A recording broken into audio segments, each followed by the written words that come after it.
더불어민주당이 이재명 대표 피습 사건 재수사를 촉구하고 있습니다. 어제는 국무총리실 산하 대테러 종합상황 소속 공무원 고발을 했는데요. 자, 관련해서 당대표 정치테러대책위 위원장 전현희 전 국민권익위원장과 말씀 나눠보겠습니다. 안녕하십니까, 위원장님. 안녕하세요. 네, 오랜만에 뵙는 것 같습니다. 네, 반갑습니다. 자, 어제 국무총리실 산하 그 공무원을 고발을 했습니다. 아마 이게 부상을 1cm 열상 경상 추정 뭐 이렇게 처음에 이제 보도가 됐는데 문자 배포가 됐던 것 같은데 요거에 대한 진상 규명이 필요하다 이렇게 보시는 건가요? 네, 그렇습니다. 어제 고발한 제명이 허위 공문서 작성죄, 네. 그다음에 행사죄, 직권남용 등인데요. 네. 이 총리실 산하에 대테러 상황실이 있습니다. 여기서 사건 발생 직후 한 30분 전후에서 이 문자가 발송이 된 것 같습니다. 그런데 이 문자 발생 전에는 이재명 대표의 상태에 대해서 테러다. 그리고 다량의 출혈이 있다. 와이셔츠가 흠뻑 젖을 정도로 피를 흘리며 쓰러졌다. 네. 흉기에 의해서 피습당했다. 이런 기사들이 현장을 목격한 기자들과 또 현장에 있었던 사람들의 진술에 의해서 그런 기사가 쏟아졌어요. 그런데 이 대테러 상황실 문자가 발송되고 난 이후 경상 그다음에 상처가 1cm 그리고 출혈이 적다. 그리고 과도에 의해서 피격된 거다. 노인에 의해서 발생한 거다. 네. 이런 문자가 발송이 됐습니다. 그러면서 이 논조가 확 바뀌었어요. 그래서 이제 사실상 좀 별것 아닌 네. 단순한 상해를 입은 열상이라면 이렇게 걸킨 걸 얘기하거든요. 그럼 1cm 열상 그냥 조금 걸킨 거 누가 봐도 이거는 별거 아니다 이렇게 느낌이 들잖아요. 그런 이제 문자가 나가면서 언론 논조가 확 바뀌었습니다. 그래서 1cm가 강조가 되면서 경상이다. 그렇게 문자가 나가면서 그러면서 그걸로 인해서 이제는 다른 쪽으로 논점이 바뀌게 됐어요. 그래서 대테러 상황실의 이 문자가 매우 중요한 사건의 변곡점이다. 그런데 사건 초기에 사건이 발생한 직후에 소방에서 일보를 발송을 합니다. 소방의 일보요. 네, 소방 일보는 보면은 1.5cm 열상이라고만 되어 있습니다. 그러니까 출혈이라든지 이런 데에 대한 언급은 없고요. 그래서 소방 일보에 1.5cm가 1cm로 줄어든 것. 이것도 뭐 문자가 대테러 상황실 문자가 허위 축소 조작을 한 걸로 보이고 소방도 사실은 사건의 그 위중함에 비해서 굉장히 축소한 내용입니다. 열상 부분. 네, 1.5cm 열상. 사실은 걸킨 게 아니라 칼로 깊이 찔린 거기 때문에. 자상이라고 표현하죠. 자상이죠. 그래서 칼로 찔린 거기 때문에 거기에 대해서는 이 사실은 경정맥을 뚫고 60%나 손상이 된 아주 생명이 이럴 수도 있는 그런 급박한 위중한 사안이었거든요. 그런데 소방과 경찰과 총리실에서 이 사건을 축소하고 의도적으로 정치적 파장을 좀 줄이려는 차단하려는 그런 의도가 있지 않았나 이렇게 저희들은 보고 있습니다. 그 공무원이 혼자서 그렇게 판단하고 했다고 보시는 겁니까? 사건 초기에 소방 일보는 그 소방 공무원이 그럴 수도 있었다고 생각합니다. 왜냐하면 그냥 바로 그 현장에서 직접 이재명 대표의 상태를 보지는 못했을 거고 멀리서 봤겠죠.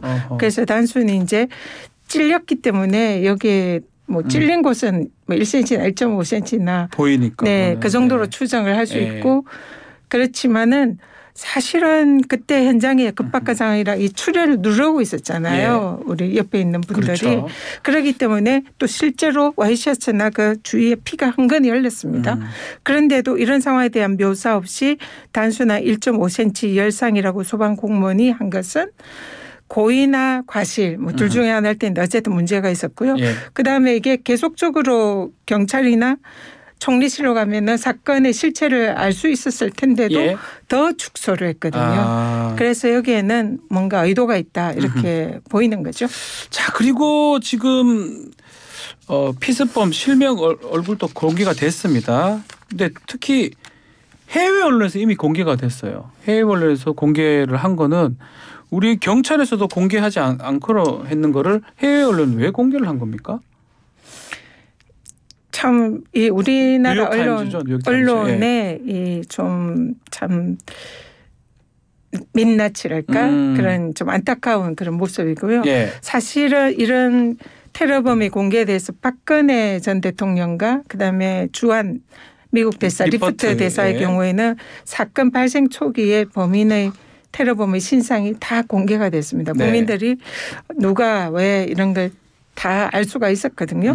그런데 이번 사건은 매우 이례적으로 이 공개를 하지 않고 있습니다. 네. 그리고 오히려 외국 언론에서 이거를 확인하는데 이제 외국 언론은 그런 보도 통제가 없기 때문에 그렇게 보도를 할 수 있지 않았나 싶고요. 네. 당연히 공개가 돼야 되는 겁니다. 그리고 이런 보도를 신상을 공개하지 않는 이유로는 저희들이 추정컨대 이 우리 대한민국 국민들 이 네티즌 수사력이 대단하잖아요. 그렇죠. 더 무섭습니다. 만약에 예. 이 신상이 공개가 되면은 예. 목격자라든지 공범이라든지 배우에 대해서 아마 네티즌 국민들 수사가 엄청나게 진행될 거고요. 그런 게 이제 금방 밝혀질 그런 가능성이 높습니다. 그러니까 이 사건의 정치적인 파장을 차단하려는 그런 의도 중에 하나가 이 신상 공개를 하지 않으려는 것 아닌가 뭐 이렇게 추정이 됩니다. 자, 그리고 어제 사건 발생 한 40여 분 만에 물 청소했다. 이 부분. 또 사건 현장 사진을 또 혈흔 사진 같은 거를 경찰이 갖고 있지 않다. 뭐 이런 문제 제기를 했었는데 이 경찰은 다 갖고 있다고 하거든요. 좀 혹시 확인된 바가 있을까요? 저희 그 당직자 네. 이재명 대표의 정무부실장이 바로 네. 현장에 이재명 대표 곁에 있었습니다. 예. 그래서 그 사건을 이제 그대로 사실상 이후에 직후에 다 책임지고 다 받겠네요. 다. 처리를 했는데요. 그래서 당직자와 경찰이 통화를 했습니다. 그래서 사건 당시에 있었던 그런 혈흔 사진을 경찰이 확보를 했냐 찍었냐 물어봤더니 그 경찰이 혈흔 사진이 없다라는 그런 진술을 하는 게 녹취가 어제 발표가 됐어요. 그래서 경찰이 그때 이제 사건 당시에 있었던 경찰인 것 같습니다. 그래서 혈흔 사진이 없다라고 얘기를 하고 현장에 있었던 경찰인지는 확인을 못했습니다만 일단 경찰이 사실 없다는 얘기를 사진이 했다는 없다는 거죠? 얘기를 녹취가 있고 그리고 실제로 이 사건의 제일 중요한 키워드는 피입니다. 피. 네. 피를 중심으로 사건을 따라가 보면요. 첫 번째 이 현장의 혈흔 사진이 그 경찰의 진술에 의하면 없다. 그리고 현장의 물청소 혈흔을 지우는 없애는 물청소가 경찰에 의해서 이재명 대표가 병원에 실려간 지 시간상 한 15분인가요? 네. 그때쯤 바로 발생을 했고 그래서 싹 현장이 증거가 없어졌고 그리고 피 묻은 와이셔츠 피에 젖어 흠뻑 젖은 이게 경찰이 초기에 증거 확보를 하지를 않았습니다. 그리고 나중에 당직자의 그 신고에 의해서 그걸 이제 경찰이 나중에 확보를 했고요. 네. 그리고 문자입니다. 대테러 상황실 문자에 출혈이 적다. 네. 그러니까 이 모든 것은 피가 거의 없다 이렇게 얘기를 하는데 이게 뭘 상징을 할까요? 어떤 거죠? 네. 피가 없다. 이걸 하기 위해서. 그러니까 피가 거의 나오지 않았다. 그러니까 경상이라는 거죠. 경상으로 만들기 그런데 이걸 위해서. 지금 다 정부 당국이 사실상 조장을 하고 있는 내용인 거죠. 물걸레 청소, 그다음에 증거 확보하지 않고 피 묻은 셔츠를 확보하지 않고 문자를 출혈이 거의 없다. 이게 다 정부 측에서 일어난 일 아닙니까? 그러니까 왜 무슨 의도로 그 현장에 피가 한건이 고이고 와이셔츠가 피에 젖을 정도로 그렇게 아주 심각한 그런 상해 부상을 입었는데 테러를 입었는데 거기에 대해서 이것을 왜 정부 당국이 축소하려고 하느냐. 여기에 저희들은 핵심이 있다. 국민의힘에서는 이거 음모론 자꾸 하는 거 아니냐 민주당 가짜뉴스 좀 하지 말아 달라라고 지금 하고 있는 상황입니다. 방금 제가 말씀드린 사안이 현장의 팩트, 사실관계 그리고 증거 법리에 의해서 제가 지금 말씀을 드리고 있잖아요. 제가 말씀드리는 것 중에 음모가 있습니까? 저는 잘 모르겠습니다. 네. 팩트와 사실과 법리에 의해서 민주당은 이 이런 거를 왜 증거를 축소하고 현장의 증거를 예. 인멸하려고 왜 그런 행위를 하느냐라고 정부 당국에 해명을 요구하는 겁니다. 아하. 여기에는 그 어떤 팩트가 없습니다. 정부 당국이 투명하게 예. 그 사유에 대해서 해명을 하면 되고요. 실제로 그래서 이 사건은 이 테러 유력 대권 주자이자 민주당 제1야당의 예. 대표인 이 급소를 타격한 이 정치적 암살 테러죄들 이렇게 보고 있습니다. 그 암살 테러 사건의 파장을 아하. 차단하기 위한 이 정권의 노력이 아닌가. 음모론은요.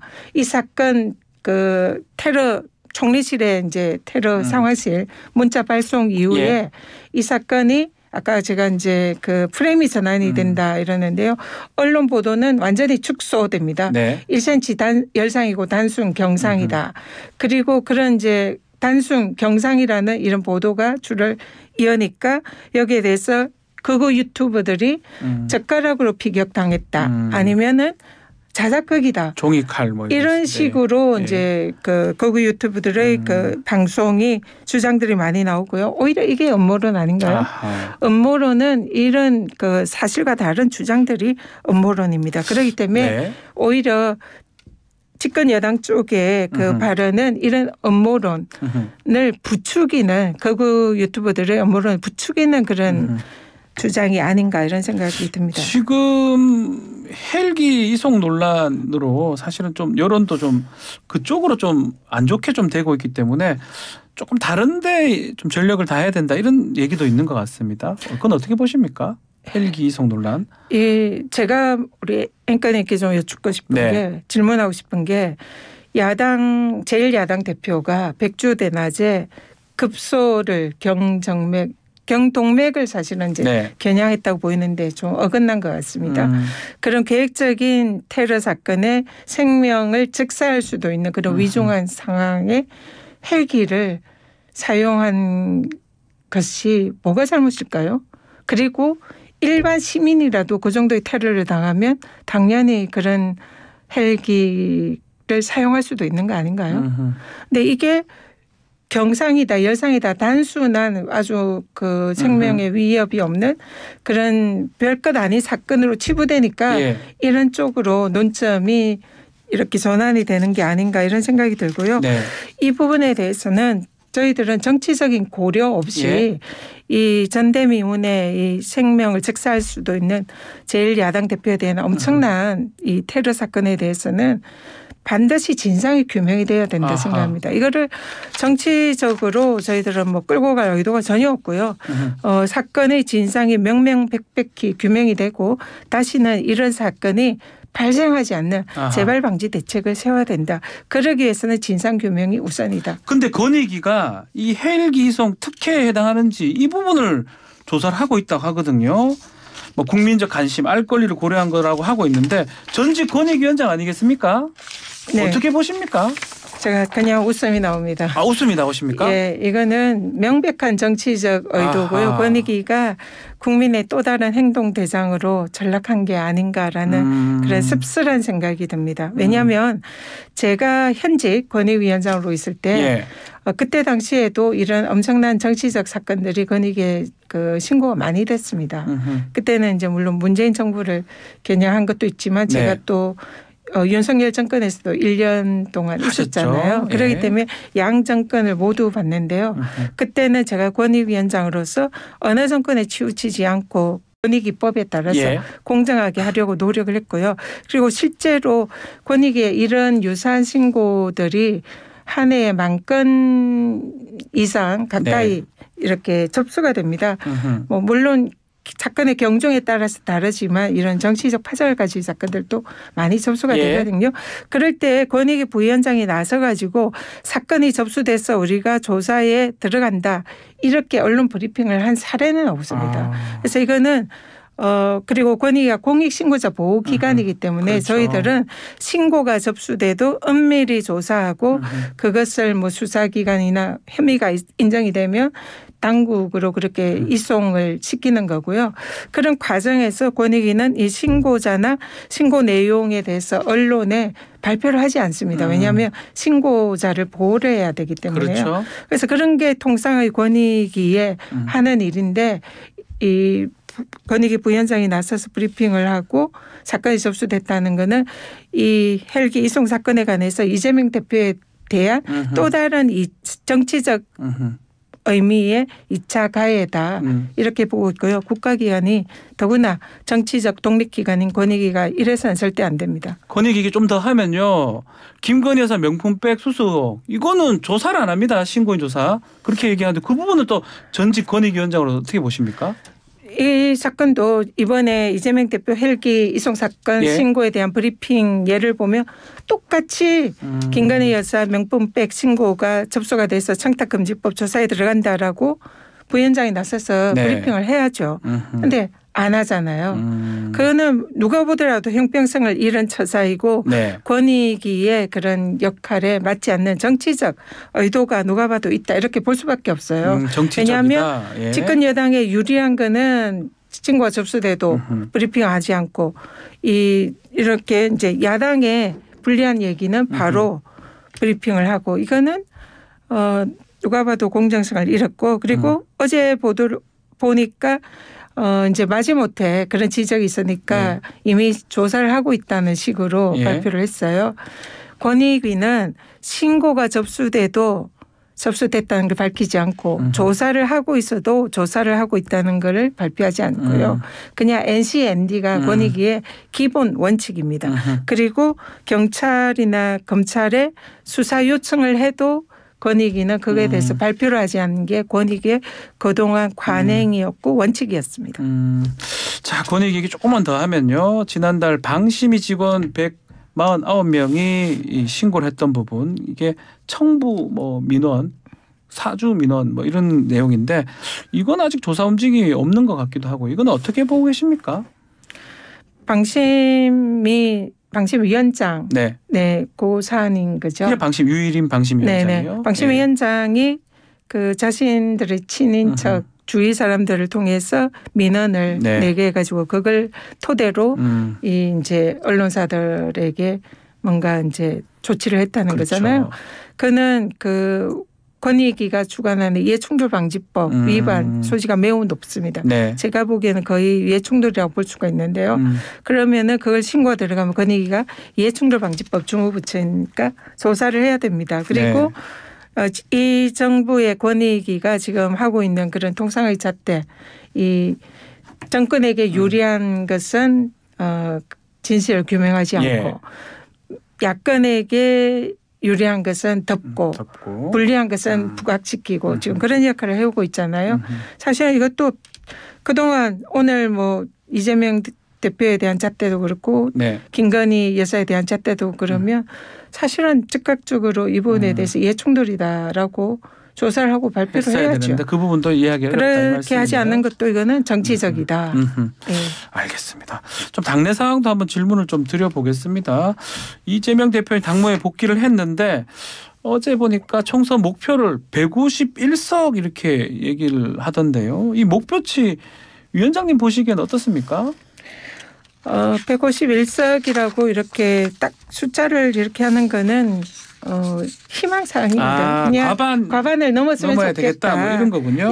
그래서 사실은 저희들은 절실하게 과반을 넘었으면 좋겠다는 생각을 하고 있고요.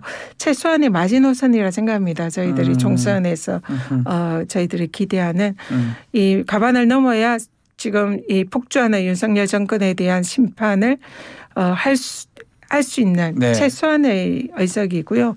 내심 희망은 정말 국민들과 함께 이 정권에 대해서 무도한 정권을 심판하는 그런 힘을 좀 받기 위해서도 좀 더 저희들이 압도적인 승리를 하기를 바라는 게 솔직한 마음이죠. 사실 좀 당내 현안 중에 탈당이 조금 이어지는 거 이 부분인데 이재명 대표가 이낙연 전 대표나 그 비명계 의원들 3인방 탈당 막기 위해서 노력을 했는데 못 막았다라고 또 이원우 의원 같은 경우는 무슨 전화 한 통 한 적 없다. 거짓말하지 마라 이렇게 얘기를 하던데 이 상황들 어떻게 보십니까? 네.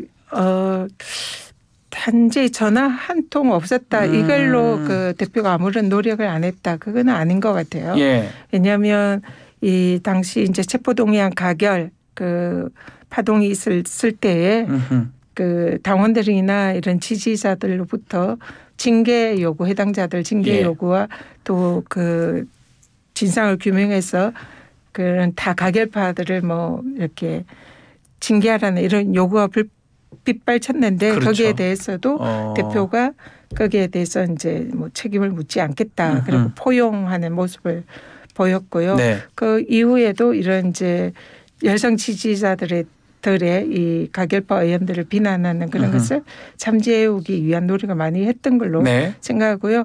그게 이제 대표로서 할 수 있는 그런 뭐 포용과 화합의 조치의 일환이었다 생각합니다. 그래서 추가 탈당이 좀 더 있을까요? 조홍천 의원 같은 경우는 뭐 두만강에서 플래시 깜빡거리면 온다. 뭐 그런 추가 탈당 있을 거다 이런 얘기도 하던데요. 물론 추가 탈당 가능성이 있다고 생각합니다. 왜냐하면 지금 민주당의 공천 룰에 의하면 하위 30% 네. 그러니까 10% 뭐 예. 20% 20%가 지는 그 네. 의정 활동이나 이런 걸로 가지고 네. 감점을 하겠다는 네. 거거든요. 그러면 그중에 경선에서 탈락하거나 공천을 받지 못할 분들이 꽤 계시고요. 그리고 또 형사사법 문제 이런 네. 거에도 걸려있는 분들이 계셔서 공관위에서 공천이 탈락될 가능성도 있는 분들이 현재 꽤 있는 걸로 알고 있습니다. 그러면 그분들께서 그런 이제 공관위의 그런 이제 입장을 수용할 수도 있겠지만 또 현재 바깥에 제3지대가 존재하고 있기 때문에 예. 탈당해서 그쪽으로 가서 한 번 더 정치적인 이런 또 그 제기를 해보겠다는 분들이 네. 계실 거거든요. 분명. 그럼 그분들은 탈당을 할 수도 있습니다. 그 크기는 좀 클까요? 어떻습니까? 그러니까 공천을 못 받는 규모에 따라서 다르겠죠. 규모에 따라 다를 것이다. 그런데 그런 부분에 대해서 그런 탈당이 정말 진정성 있는 탈당인지 아니면 이 궁여지책에 의해서 하는 탈당인지 국민들께서 판단하실 거라고 봅니다.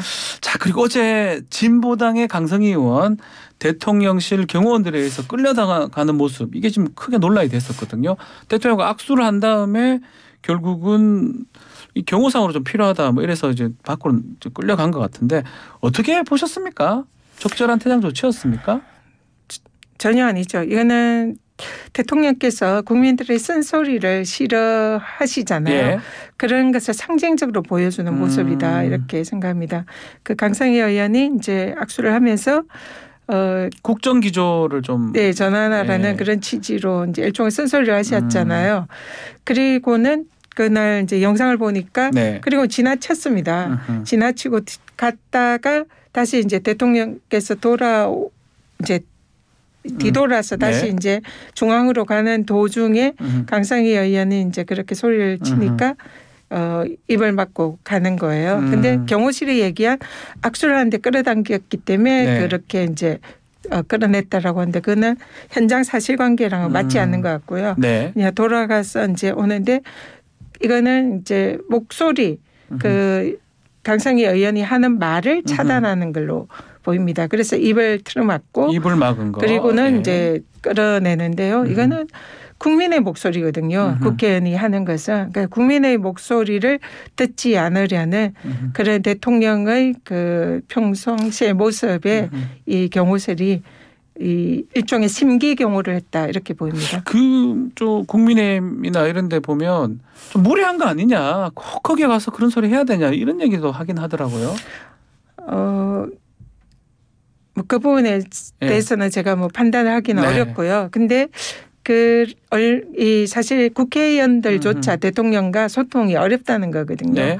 지금 거의 뭐 주위에 있는 사람들도 대통령이 쓴소리하며 화를 내고 이러니까 그런 얘기를 못 한다는 거잖아요. 그러니까 국회의원은 국민의 대표잖아요. 그래서 국민의 대표가 하는 얘기는 대통령이 듣기 싫어도 그 목소리에 귀를 기울여 주는 게 맞다라고 생각합니다. 자, 마지막으로 이제 이 서울 종로에 도전장을 던지셨습니다. 왜 종로로 지금 선택을 하신 겁니까? 제가 이제 출마를 결정을 하고 그 고민을 했었는데요. 제가 윤석열 정권에 맞서서 최초의 승리랄까요? 그런 이제 탄압에 맞서 싸운 그런 투사라는 그런 이미지가 있습니다. 상징이죠. 그래서 이런 그리고 이번 총선의 성격을 민주당은 윤석열 정권 심판으로 규정을 하고 있습니다. 그래서 윤석열 정권에서 탄압에 맞서 싸운 투사인 제가 정치 1번지인 종로에서 그 기치를 들고 싸우면 민주당이 총선 승리 견인에 한 역할을 할 수 있겠다. 이런 생각이 첫 번째고요. 두 번째는 윤석열 정권에서 이 정권의 사실상 행동대장으로 전락하고 정치적 중립성과 독립성을 잃은 감사원. 이 감사원이 종로에 있습니다. 종로에 제가 그래서 감사원에서 여러 차례 1인 시위도 하고 감사원의 정치적 중립성을 훼손하는 그런 표적 감사에 대해서 항의도 많이 했는데 감사원을 국민의 감사원으로 되돌려놔야 된다. 그 위상을 바로 세워야 된다. 그런 게 또 저에게 맡겨진 또 다른 사명이다 생각하고요. 그런 의미로 종로에 출마를 결심했습니다. 그 노무현 전 대통령 사이 각상은 변호사도 그 출마 선언을 해서 또 지역위원장이기도 하고요. 이제 경선을 하게 되는 겁니까? 또 당에서 혹시나 이건 가정이긴 한데 좀 더 큰데 나가라. 좋은데 아니면 좀 당을 위해서 좀 출마해달라 이 지역에. 그러면 또 받아들일 의향도 있으신지. 그런 의향 전혀 없고요. 제가 강남에 출마할 때도 당이 저한테 거기 당선 불가능하다. 당선 쉬운 그러니까 가면 바로 당선되는 지역으로 가라 이런 제의를 수없이 받았습니다. 또 저는 제가 생각했던 원칙과 소신을 지켰고 그러한 판단으로 당선 불가능하다는 강남에 도전을 해서 승리를 했었고요. 그리고 이번에는 이 전국의 서울이나 비롯해서 이 경기권 수도권의 특히 민주당의 우세 지역이니까 어느 곳이나 경쟁자가 존재를 합니다. 그래서 이 뭐 단지 특정인이 경쟁자라고 해서 그게 달라지는 건 아니고요. 문제는 이제 공정하고 또 투명하게 경쟁을 하는 겁니다. 그리고 선의의 경쟁을 해서 국민들의 심판을 받는 선택을 받죠. 심판하고 선택을 받는 분이 이제 총선에 나가는 거고요. 거기에 대해서는 저는 정정당당하고 공정하게 경쟁을 해야 된다. 그런 생각을 하고 있습니다. 알겠습니다. 자, 오늘 말씀 여기까지 듣겠습니다. 감사합니다. 고맙습니다.